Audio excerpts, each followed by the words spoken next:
Temamos, pois, que porventura, deixada a promessa de entrar no seu repouso, pareça que algum de vós fique para trás.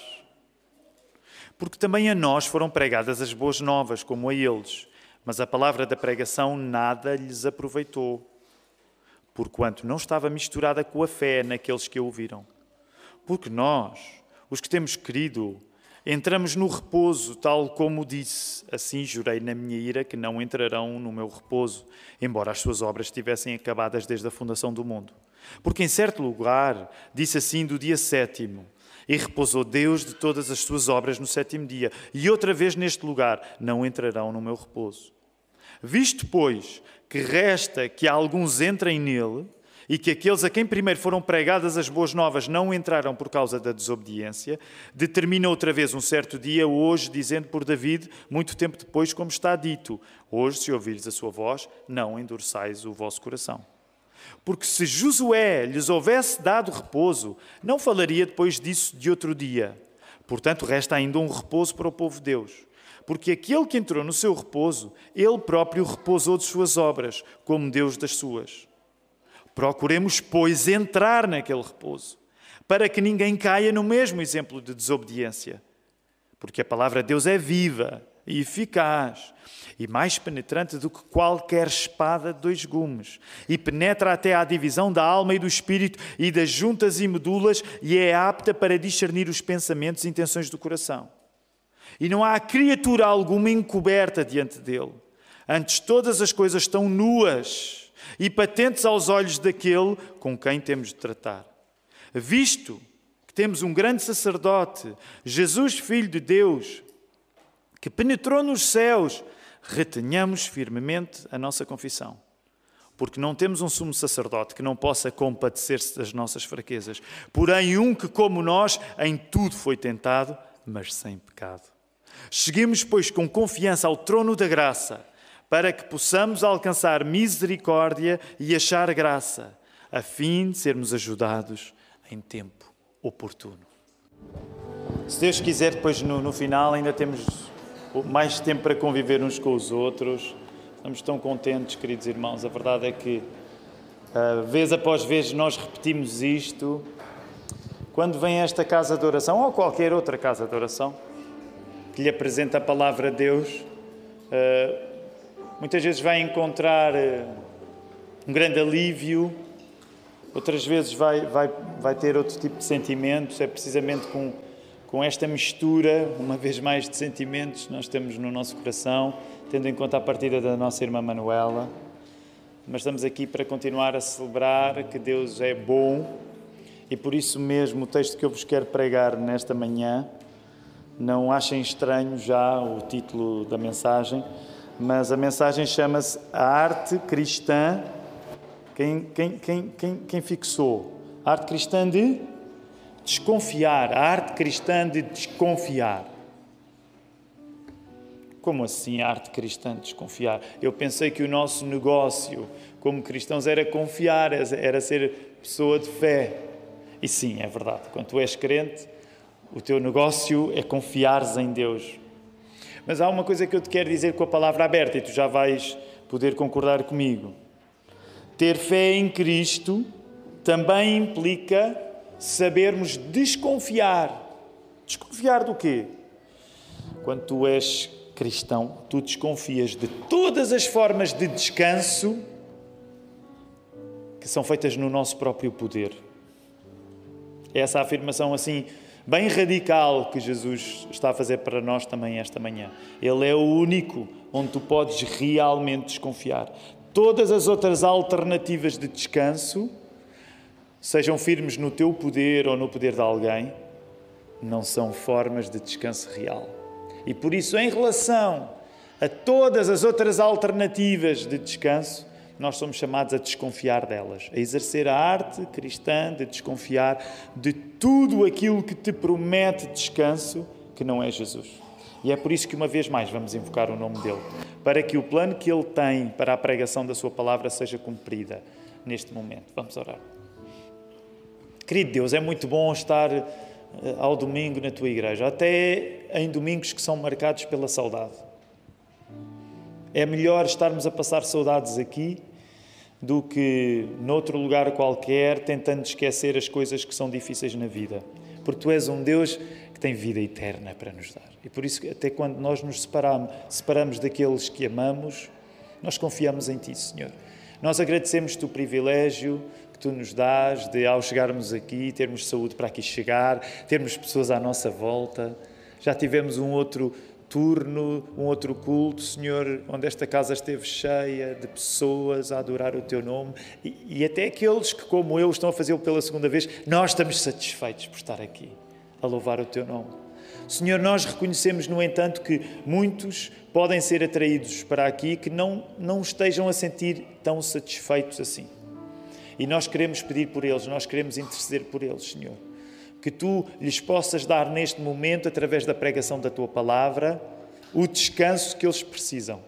Eventualmente pode haver até pessoas aqui nesta manhã, querido Deus, que nem sequer sabem que precisam de Ti. Ainda nem essa convicção chegar. E só o Teu Espírito Santo lhes pode dar essa convicção. E é por isso que nós invocamos o nome de Jesus no poder do Espírito. Para que até aqueles que não sentem necessidade de descansar em Ti, através da exposição da Tua palavra, possam encontrar não só essa necessidade, mas o problema resolvido na Tua salvação, Senhor. E por isso nós queremos, uma vez mais, orar, ó Senhor, faz salvação acontecer neste dia. Não somente aqui na Igreja na Lapa, noutras igrejas, Senhor, que este seja um dia de salvação.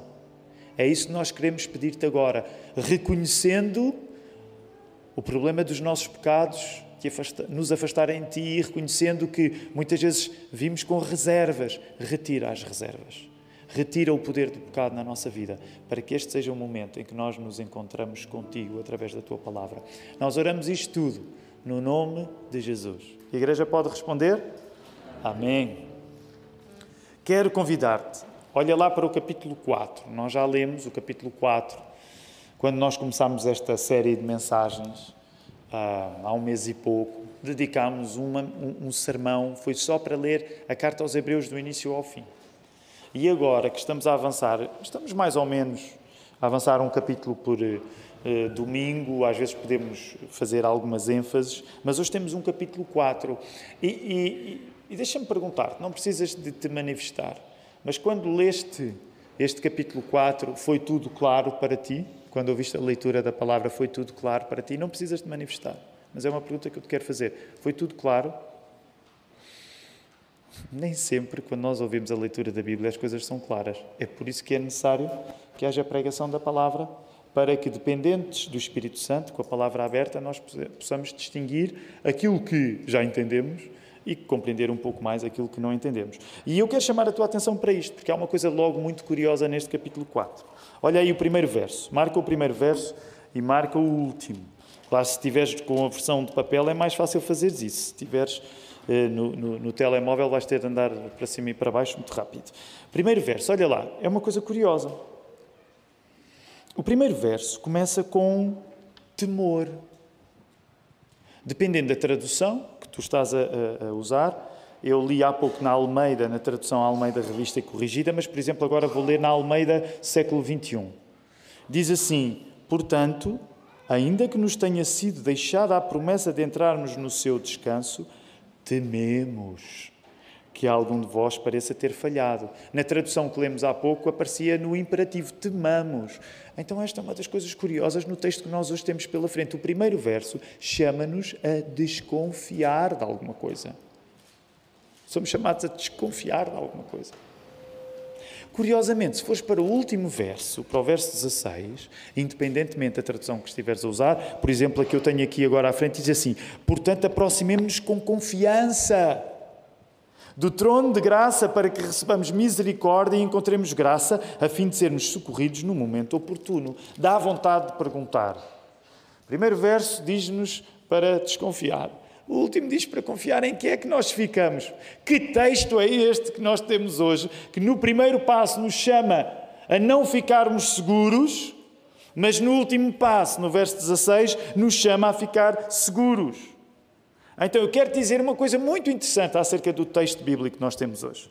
Há um caminho que está a ser feito neste texto de começar por cultivar um tipo de desconfiança e, no fim, cultivar um tipo de confiança. Podes encontrar a frase aí projetada. Então, esta é uma das coisas curiosas no texto bíblico que nós hoje temos em Hebreus 4. Em primeiro lugar, o texto convida-te a desconfia de alguma coisa, mas no final vai dizer confia em alguma coisa. E o que está em causa neste percurso, que começa primeiro por nos chamar a desconfiar e que no fim nos chama a confiar, o que está em causa é o uso de uma imagem de descanso ou repouso, dependendo da tradução que tu tens. Se tu reparaste, à medida que íamos fazendo a leitura, várias vezes falou no descanso, várias vezes o assunto do descanso foi usado pelo autor da carta aos Hebreus, mencionando textos do Velho Testamento, como logo no Gênesis ou nos Salmos. E confessa, nem sempre é fácil, na primeira leitura que fazes deste texto, compreender bem o que é que está a ser dito pelo descanso. Porque há partes neste texto que não são imediatamente claras. Então, o que está em causa, neste capítulo 4, é a imagem usada do descanso e como esse descanso só é acessível a quem com fé não tem medo de se esforçar. Vou voltar a repetir. O que está em causa também neste texto é o uso da imagem do descanso, do repouso, e como só com fé a pessoa pode entrar nesse descanso. Sendo que há aqui um elemento que está a ser adicionado à fé. É uma fé que não tem medo de se cansar. Nós já vamos voltar a isto, mas é uma das coisas que eu quero que tu faças aí o ponto de situação. Ora, o texto também nos vai dizer uma coisa interessante, que é a distinção entre aqueles que têm fé mesmo, que são mesmo de Deus, e aqueles que parece que são de Deus, mas que na prática não ouvem a palavra com fé. Então, esta é outra das coisas que o texto bíblico vai fazer, distinguir os que realmente confiam, através da palavra de Deus, e aqueles que realmente não confiam. E, curiosamente, este exercício de distinguir quem tem fé a sério, de quem entra no descanso mesmo, e de quem não tem fé a sério e que não vai entrar no descanso, ele é feito pela própria palavra de Deus. Já lá vamos chegar. Então, volta aí ao verso 1. Volta aí ao verso 1, volta a ler o verso 1 que tens à tua frente. Que é para ganharmos aqui um ritmo interessante. A semana passada, alguém comentava comigo a dizer: uau, na semana passada o culto chegou até 1:15. E eu fiquei sem perceber se era com alegria que a pessoa tinha dito aquilo.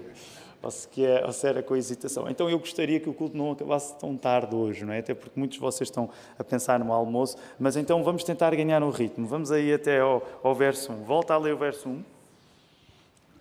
Para nós compreendermos qual é o tipo de desconfiança, qual é a arte cristã de desconfiar que o texto nos quer sugerir. Então,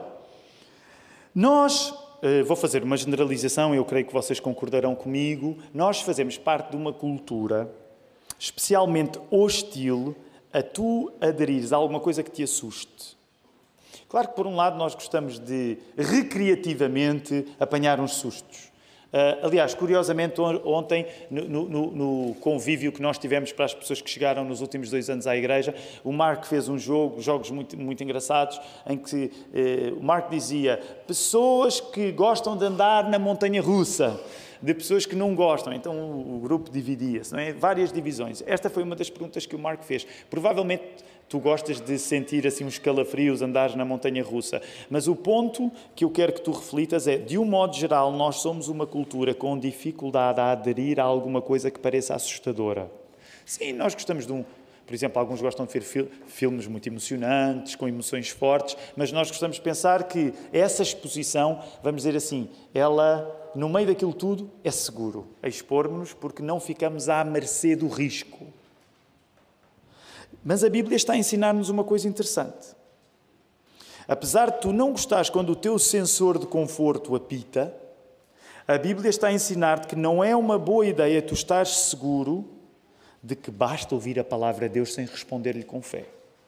Então, de um modo geral, nós hoje temos uma certa obsessão pelos espaços seguros. Aliás, dos Estados Unidos veio até uma expressão que talvez hoje nós abusemos um pouco dela, não é? O safe space. Hoje em dia é uma expressão que é muito usada e todos nós queremos sempre garantir que qualquer coisa que vamos fazer bem é um safe space, é um lugar seguro. E claro, por exemplo, gostamos de estar aqui nesta igreja e que seja seguro estar aqui. Mas o ponto desta caracterização é dizer que talvez nós estejamos demasiado tímidos em confiar em coisas que no imediato não nos parecem completamente seguras. E uma das coisas que eu te quero dizer com a Bíblia aberta é que tu não deves estar seguro de apenas ouvir a palavra de Deus se não lhe responderes com fé. Sabes como é Calvino, João Calvino, o reformador, ele falava acerca deste texto e dizia isto: o temor que a Bíblia nos está a recomendar não é algo que queira suprimir de nós a certeza da fé. O tipo de desconfiança que a Bíblia quer que tu cultives neste verso 1 do capítulo 4 de Hebreus não é no sentido de tu viveres ansioso, sem poderes confiar em nada. Calvino dizia assim, não, o plano é este texto inspirar-nos a uma preocupação para que tu não caias em negligência. Portanto, quando falamos aqui da arte cristã de desconfiar, de acordo com este primeiro verso, não é para tu viveres ansioso. Deus não quer que tu vivas ansioso, mas Deus quer que tu vivas vigilante. Por isso, ainda nos últimos tempos, na vida da nossa igreja, um dos versos que mais repetimos é aquele bem conhecido, lá no Novo Testamento: cuidado, quem está em pé, não caia. Não caia. Portanto, o ponto não é tu viveres nervoso à espera de caíres a qualquer momento, mas é tu vives vigilante. Porque quando tu vês alguém a cair ao teu lado, tu tem cuidado. Podias ter sido tu. Portanto, é este tipo de saudável desconfiança que nós devemos nutrir na nossa Bíblia, na nossa vida, quando olhamos para a Bíblia. O que a Bíblia quer, de facto, é que quem ouve sem fé não viva descansado. Quem ouve a palavra de Deus sem fé não viva descansado. Agora, repara, aplica já isto a ti esta manhã. Tu deves ouvir a palavra de Deus com fé, com confiança. Se tu não confias, não vai sair daí grande coisa. Seguramente o descanso de Deus não é o destino de quem ouve a sua palavra sem fé.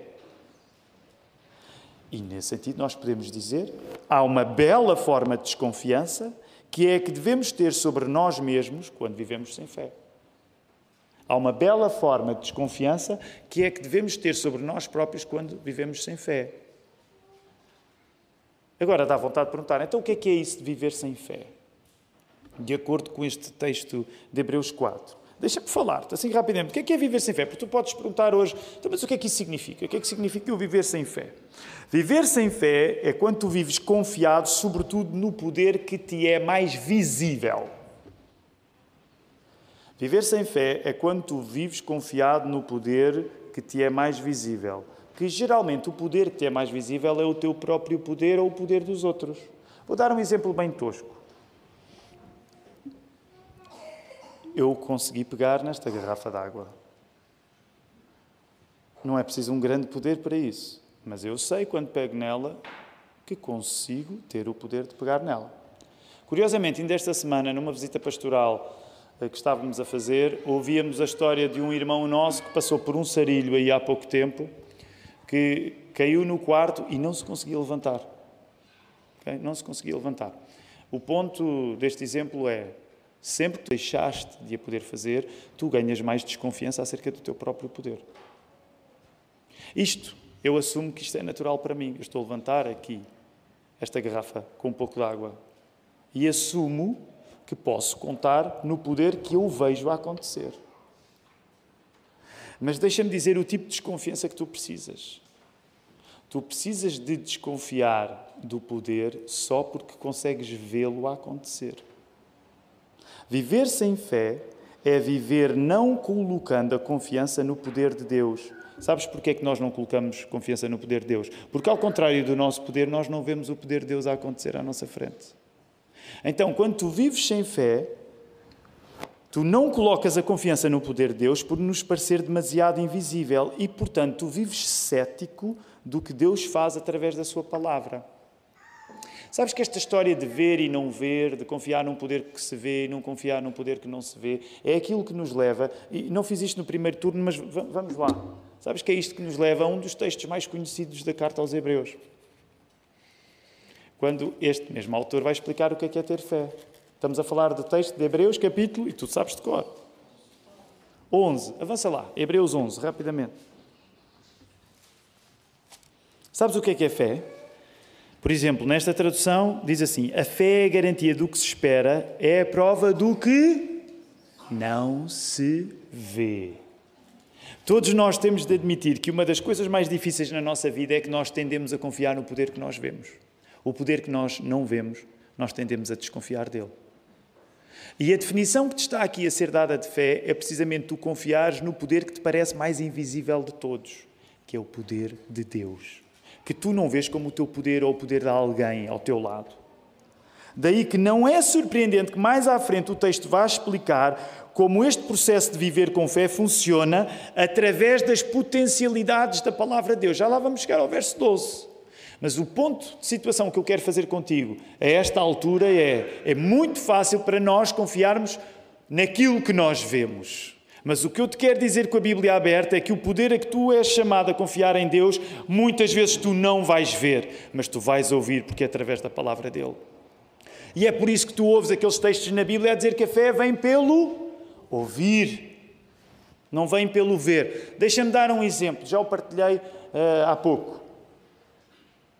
Se tu confiares apenas naquilo que vês, quando, por exemplo, tens uma circunstância como nós vamos ter daqui a 2 dias, se Deus quiser, vamos fazer um funeral, se tu confiares apenas no poder daquilo que tu vês, tu quando fazes um funeral e olhas para a pessoa que vai ser enterrada, para o corpo da pessoa que vai ser enterrada, se tu confiares apenas naquilo que vês, o que é que tu vês nessa pessoa que vai ser enterrada no funeral? O que é que tu vês nela? O que é que tu vês nela? Se confiares apenas naquilo que vês, só vês morte. Não vês mais nada além de morte.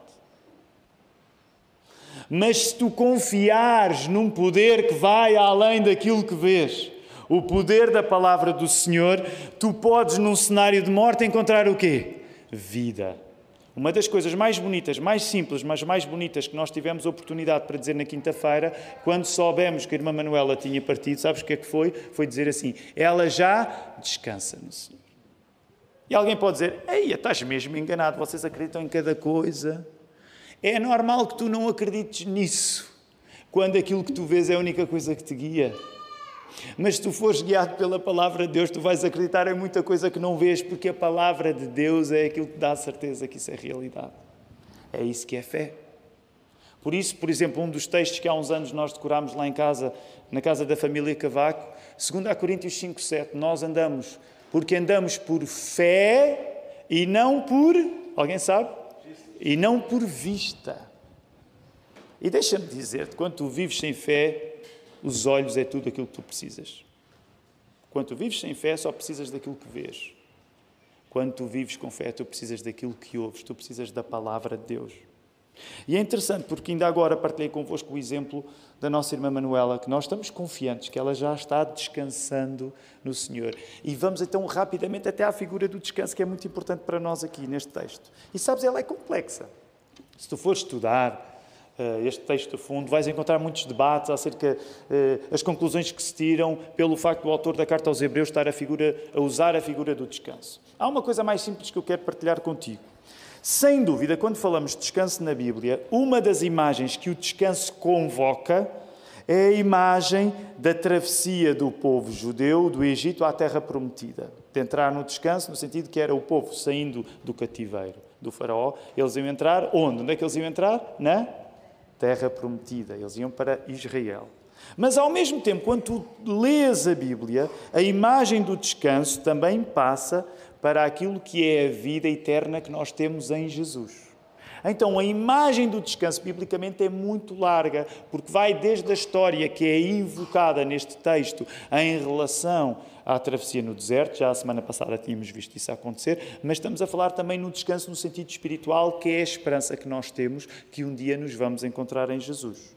Por exemplo, na parábola dos talentos, ela é uma das minhas parábolas preferidas, em Mateus 25, 14 e 30, que é aquela parábola em que o Senhor dá vários talentos, 3 pessoas diferentes, quantidades diferentes de talentos, porque não temos todos os mesmos talentos. E depois o Senhor vai conferir aquilo que os seus servos fizeram com os seus talentos. Lembras-te, quando a coisa corre bem, porque a coisa corre bem na parábola dos talentos com 2, não é? E corre mal com 1, dos 3, 2 ficam bem e 1 fica mal. Aqueles que ficam bem, eles são convidados por Deus ao prémio final. Lembras qual é o prémio final? Lembras? Na parábola dos talentos, qual é o prémio final? Bom está, servo bom e fiel. Foste fiel no quê? No pouco, sobre o muito serás colocado. E agora, o que é? E agora? Não é? E a ideia de tu vais entrar onde agora? Entras no descanso do Senhor. Também é por causa disto que descansar significa, para nós, não só o processo intermédio de nesta vida tu já confiares em Jesus, mas também o produto final de tu saberes que vais encontrar Jesus na outra. Então, o descanso é tão importante para nós, cristãos, que ele é um processo, mas ele é um produto final. Porque, de facto, aquilo que eu hoje quero inspirar-te com a Bíblia aberta é que tu possas descansar em Jesus. Porque tu precisas descansar em Jesus já nesta vida. Alguém concorda? Algum de vocês precisa descansar em Jesus hoje? Eu preciso descansar em Jesus hoje. Aliás, digam a verdade, vocês estão a planear um domingo como? Ele vai ser cheio de trabalho? Vocês já provavelmente pensaram num domingo que vos dê alguma oportunidade de descanso, de prazer, não é? Tu precisas de descansar, porque se tu não descansas na tua vida, tu morres. Uma pessoa que não descansa morre. Portanto, tu precisas de Jesus já aqui, tu precisas descansar já aqui nesta vida, como processo de chegares ao produto final em que tu vais descansar eternamente com Jesus. Que é aquilo que nós, como já dissemos, mencionamos, por exemplo, agora acerca da irmã Manuela. Ela já descansa no Senhor, mesmo tendo em conta que ainda não aconteceu a ressurreição última. É preciso descansar já em Deus aqui, para descansar final e eternamente nele. Ser cristão é encontrar em Deus um descanso na agitação desta vida para que a próxima seja a da esperada paz total. Um cristão não é só cristão porque morreu e encontrou Deus. Ele agora já está com Deus. Um cristão é cristão porque ele vai morrer, ele vai encontrar Deus, mas ele já o tem aqui. Isso já lhe dá descanso aqui. Agora, e nós estamos a dar uns saltos valentes aqui neste texto, rapidamente. Verso 11, volta lá ao verso 11, porque há aqui uma característica muito engraçada no verso 11. Em vista disso, esforcemo-nos por entrar naquele descanso, para que ninguém caia no mesmo exemplo de desobediência. O que é que tu achas, o que é que pode ser engraçado neste verso 11? Eu vou voltar a ler, agora na Almeida Revista e Atualizada. O que é engraçado neste verso 11? Esforcemo-nos, pois, por entrar naquele descanso. E pronto, já ajudei, só nesta partícula. O que é que nesta partícula é engraçado? O que é que tu achas engraçado nesta partícula? Não achas nada engraçado? O Nando disse com razão. Tu precisas de te esforçar para descansar. Até parece contraditório. Não é contraditório, é paradoxal. Tu precisas de te esforçar para descansares. O que nos está a ser dito aqui é que não há descanso sem cansaço. Esforcem-se por descansar. E não é contradição. Se o plano de Deus é esforçarmos-nos por descansarmos, por paradoxal que pareça, se o plano de Deus é esforçar-nos para descansarmos, aprendemos também, consequentemente, que a desobediência... O que é a desobediência? Pensa lá, se o plano de Deus é que tu precisas te esforçar para descansar, o que é desobedecer a Deus? Eu digo-te o que é desobedecer a Deus. É tu quereres descansar sem te cansar. Agora aplica isto à nossa vida, porque isto tem aplicações imediatas. Quando tu queres ter o melhor da paz, sem te expores a trabalhar. Quando tu queres ter o melhor do descanso, sem transpirares, tu estás naturalmente a desobedecer a Deus.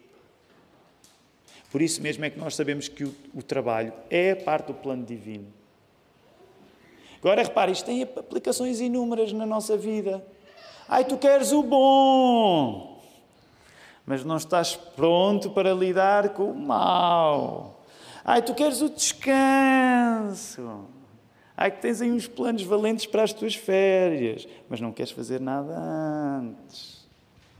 Isto nem é preciso ser cristão para compreender que isto é absurdo. Há muita gente que não é cristã e que percebe o absurdo que é querer descansar sem dar no duro. E é isso que a Bíblia também nos está a dizer. Se o plano é esforçarmos para descansarmos, aprendemos também, consequentemente, que a desobediência é querer esse mesmo descanso sem cansaço. Agora reparem, rapidamente, do verso 11 para o 12, de facto aparece aqui um verso 12, que geralmente é um verso até que é muito citado na Carta aos Hebreus. Há 2 anos nós fizemos um estudo acerca do discernimento, chamava-se Sabes. Depois deu origem a um livro que vocês podem comprar. Eu acho que já dá para comprar em Portugal. Ele foi editado no Brasil, mas pode ser comprado em Portugal, porque é o resultado desse estudo que nós fizemos aqui da Lapa. Chama-se Doidos por Discernimento. Leiam, é um livro bem curto. E nessa altura, o estudo que nós fizemos levou-nos a considerar que quando nós íamos conhecer a sabedoria de Salomão, lá no Velho Testamento, uma das coisas fundamental na vida de Salomão, lembram-se aquela circunstância em que Salomão tem aquele caso difícil daquelas mulheres de má fama que discutem uma com a outra acerca de quem é que era o filho verdadeiro, e lembram-se como é que Salomão resolveu aquilo? Como é que Salomão resolveu? Força, vamos lembrar. Como é que Salomão resolveu aquilo? Ele pediu, mandem vir uma espada. E depois a espada permitiu a revelação de quem era a mãe verdadeira da mãe falsa. E uma das coisas que insistimos nessa altura convosco há 2 anos é que o discernimento é isto mesmo. O verdadeiro discernimento é a palavra de Deus que nos permite distinguir uma coisa da outra. Aqui voltamos ao texto que é geralmente usado. Volta a lê-lo, por favor. Porque a palavra de Deus é viva e eficaz. Mais cortante que qualquer espada de 2 gumes, penetra até o ponto de dividir alma e espírito, juntas e medulas, e é capaz de perceber os pensamentos e intenções do coração. O que é que isto significa? Só a palavra de Deus consegue distinguir aqueles que têm fé daqueles que não têm. Nas nossas confianças e desconfianças apressadas, em querermos saber quem é que entra e quem é que sai, quem está dentro de quem está fora, de quem é que vai chegar ao descanso e quem é que não vai, só mesmo a palavra cirúrgica de Deus para fazer essa distinção. Sabes, por isso é que, sim, ainda a semana passada falámos nisso, nós temos evidências, nós sabemos muitas vezes pelos frutos os conhecereis, nós podemos saber a qualidade da fé de alguém pela maneira como essa pessoa age, mas em absoluto só Deus sabe. Sabes porquê? Porque só a palavra de Deus tem o poder de chegar a lugares onde a tua melhor intuição ou inteligência não consegue chegar. Por isso é que uma das imagens que vai ser usada aqui é que nós, diante de Deus, como é que nós estamos diante de Deus? Olha aí, verso 13. Não há criatura alguma encoberta diante dele. Na outra tradução aparece até a imagem de nós diante de Deus, como é que nós ficamos? Todas as coisas estão descobertas. Uma das traduções é como é que tu ficas diante de Deus. Diante da palavra de Deus, como é que tu ficas? Nu! De certeza que tu já tiveste sonhos, eu já tive. Não quero tornar isto freudiano, mas de certeza que tu já tiveste sonhos em que estavas nu. E nunca tiveste sonhos em que estavas nu no lugar errado, porque, não é? Nunca tiveste sonhos desses? Nunca tiveram sonhos desses? O Freud explica, não é a explicação da Bíblia, mas... Marco, nunca não é?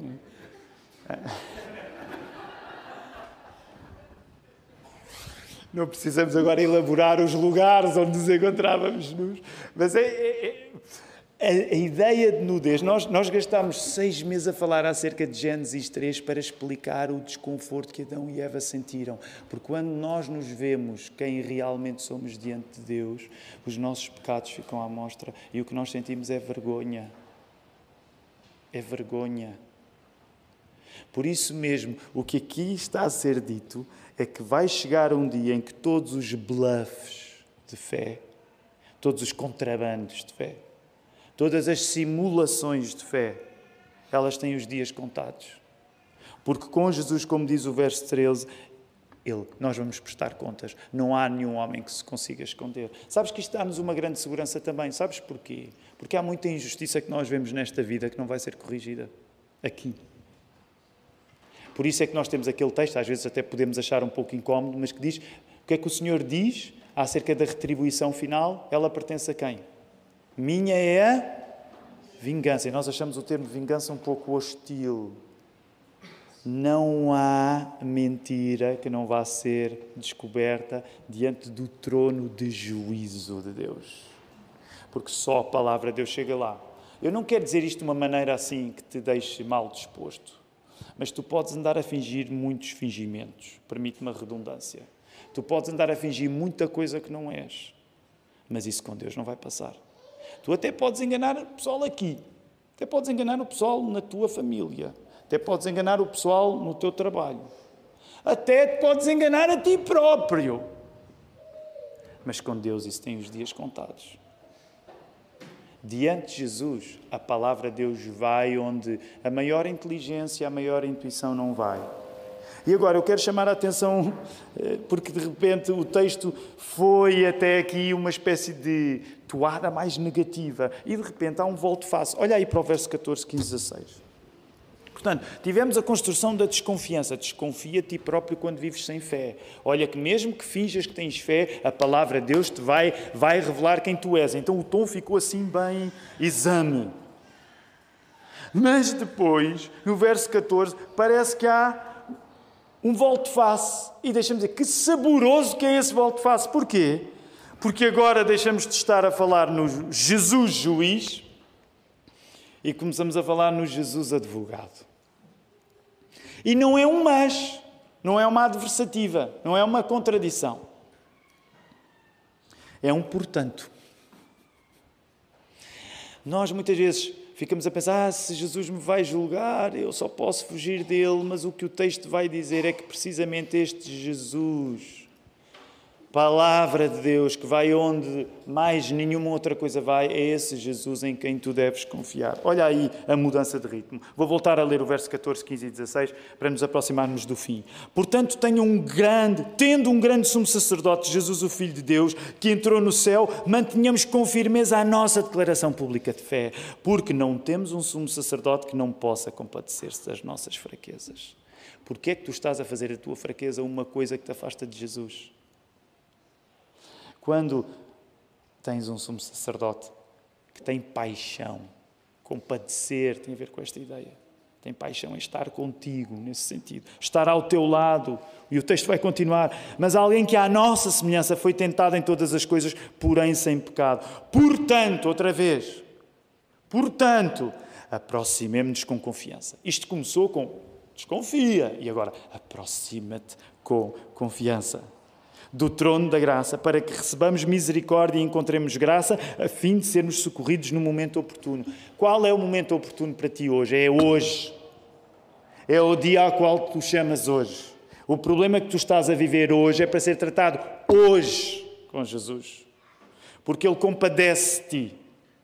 Então eu vou pensar um pouco nisto e depois falamos. Hoje. É hoje que Jesus se compadece de ti. Neste sentido, não é amanhã, não foi ontem. É hoje que tu tens de levar o teu problema a Jesus. Mas eu vou... É hoje. E nós temos de reconhecer que, quando ouvimos esta figura de tronos, trono de juízo, trono de graça, nós vivemos numa república, mas ainda agora há pouco tempo, por conta da morte da Rainha Isabel II, muitos de nós... Provavelmente todos fomos expostos a imagens de monarquia e aquilo impressiona-nos, o Fausto, o luxo, a pompa. E muitas vezes nós pensamos na ideia de majestade como algo que quem sou eu? Mas é isto que a Bíblia quer que tu compreendas. A majestade de Jesus é, neste texto, revelada na sua misericórdia. Tu não deves pensar em Jesus que não pecou, porque ia ser dito, eu não vou levar, permitam-me usar esta expressão, eu não vou levar a minha lama até Jesus. Ele é Deus, Ele é puro, Ele nunca pecou, eu não vou sujar o cenário com o meu pecado. A Bíblia está-te a dizer o contrário. Leva toda a tua lama. Porque a paixão de Jesus, o compadecimento de Jesus é Ele estar ao teu lado. É isso que Jesus quer fazer na tua vida hoje. Jesus não te quer dizer, tu tira-me essas botas, tu sacode esses pés. Ele está aqui para se compadecer de ti. Ele quer ser aquele que te vale.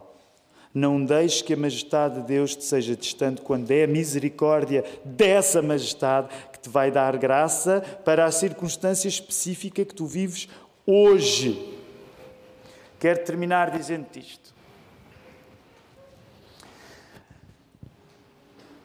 A maior parte das vezes tu tens confiado em ti ou nos outros. Sim, é verdade que alguém pode dizer, mas olha que eu ando com pouca autoconfiança. Alguns de nós podem estar aqui numa manhã especial de pouca autoconfiança, mas a maior parte das vezes tu confias no poder que vês. Isso significa confiar nas tuas próprias capacidades ou na capacidade de alguém que te parece poderoso. Mas o que eu te quero dizer é que o poder de Jesus, podendo ser mais assustador porque não o consegues ver, é aquele que vai fazer aquilo que o teu próprio poder não faz contigo, que é descansar-te. É com Jesus e em tudo o que nele nos pode parecer assustador que nós devemos investir. Sim, nesse sentido, nós somos chamados a cultivar a arte cristã da desconfiança. A arte cristã da desconfiança, que é desconfiar de nós próprios. Desconfia de ti próprio. Cultiva isso diariamente. Uma vez mais, passamos a vida a falar nisto. Sê a pessoa que mais desconfia de ti próprio. Mesmo que tenhas o poder para levantar uma garrafa de água ou que tenhas o poder para levantar no ginásio um peso incrível, desconfia do teu poder. O teu poder não vai durar para sempre. O poder de Jesus que tu não vês é aquele que dura para sempre. Sim, Jesus é Rei. Sim, Jesus é Juiz. Sim, Jesus é quem traz esta espada que vai ao fundo de quem somos, como mais nada vai. E Jesus é tudo isto para que saibas que nas tuas fraquezas Ele está lá completamente identificado contigo. Não tenhas medo de vir até Ele. É por isso que nós vamos usar a nossa voz ainda para louvá-lo